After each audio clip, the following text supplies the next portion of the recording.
what propaganda is being used by these professionals who are working in the United States, who are working in the European countries, LTTE handful of professionals who are very smart professionals, or what misconceptions have been used to maintain the Tamil diaspora within that professional group, LTTE professional group?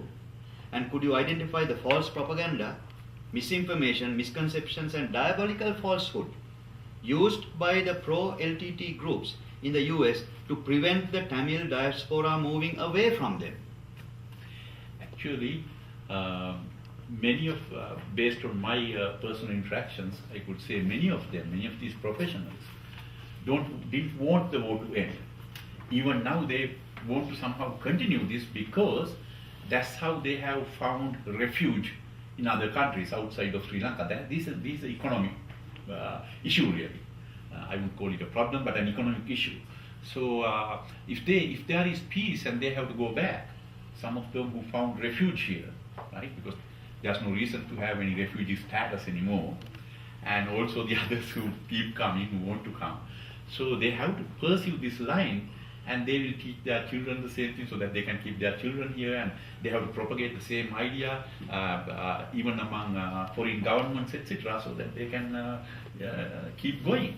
And LTTE also flourished based on that by by finding them employment, etc., and outlets to claim refugee status, and thereby so that they could also collect some money from them.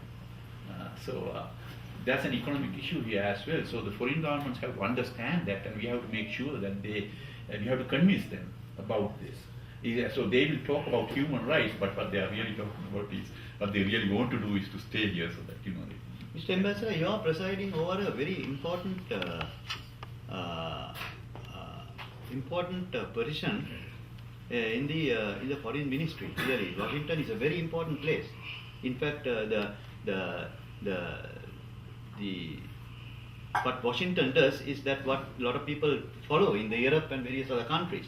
Now, this is a very serious thing that that you are in Washington for the past 1 year, 1 year or so, and before that you were the Consul General in Los Angeles, and before that you were in Atlanta, and you knew exactly what how the United States behaved in various issues. Now, my question is this: what steps do your embassy and the foreign ministry need to take to combat this type of propaganda? And could you, as the Sri Lanka's ambassador, identify type of propaganda and the overseas LTTE units are using to tarnish the image of Sri Lanka? In fact, we started this 1 year ago. As you know, as I told you before also, the LTTE propaganda has been going on for last 25 years, not a new thing. So they have used every capacity, children, school children, the college students, the professors, the professionals, any type of, they have been using them.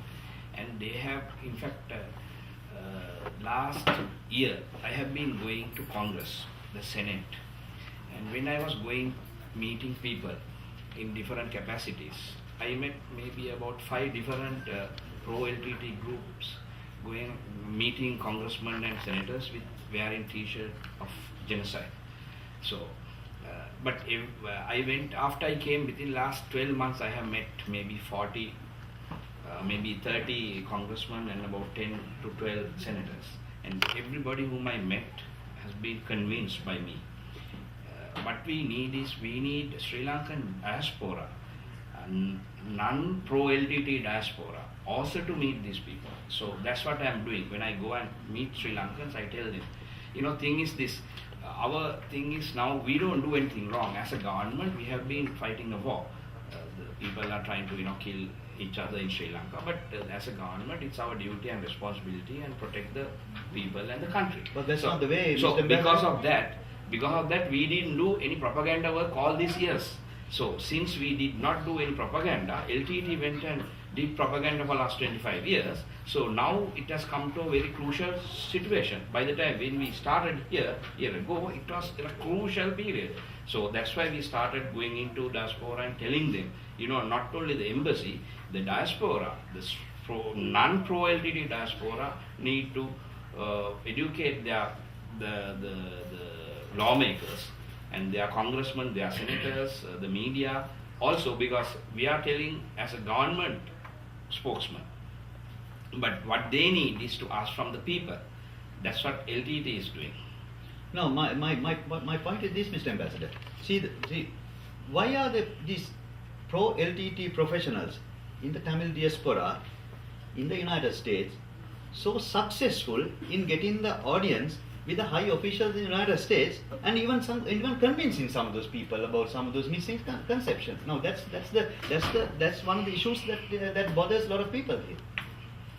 I know that is how they have been working for last 25 years. You know, when you go to a Congress office, you will see now as Sri Lankans, we know we want to send our daughter or son become a doctor or lawyer or a professor. Now when you go to the Congress, we'll see a lot of pro-LTTE diaspora, children of pro-LTTE diaspora members are working for those people there. Not only the Congress, a lot of, I can't mention some names here, very important places, they are working for them. So they meet them every day, they meet them in the morning, they meet them in the afternoon, so sometimes they write their speeches. So when I went to meet some congressmen and senators, there were some people of this caliber. So obviously, so that is what has happened. So at least now we should think of, reacting to these things and think of a different way. That's why we have started this new program of meeting people and educating non-pro-LTTE diaspora also to do something about this, rather than only government is given the responsibility. See, the thing is, Mr. Ambassador, there is a lacuna in explaining things by the government of Sri Lanka. Take for instance, I'm coming to you, Professor. Take for instance, the jailing of journalist Tisanayagam. The impression that was given by the interested parties in the world, in the United States and other organizations, is that here is a man who was on a free speech and freedom of information, he's been jailed because of this thing. Now the point is, he was given a fair trial. There was the legal process that went on. And he was found guilty of certain sections of the Prevention of Terrorism Act in Sri Lanka. Now, why couldn't the Sri Lanka government explain to the world and say that this is exactly what happened and it is not that has nothing to do with free speech? Professor. Yes. Can I address something connected to the previous question? Yes. And then come to the Tisanayagam case? We have to also understand in answering why they have been able to, by LTTE and LTTE sympathetic diaspora have been able to make inroads into the administrations in other countries, including in the US. We have to understand in that context that they built these over the last about 25 years, and the others in Sri Lanka, right, whatever the communities they are, have completely ignored that. It's only during the last 2 to 2.5 years, after the war was very effectively started and carried out by the present administration, that some nationalist feeling emerged, and there was some unity among the others who want peace rather than war. So we can't expect to undo everything that was done in about 25 years in a short period. Anyway, coming back.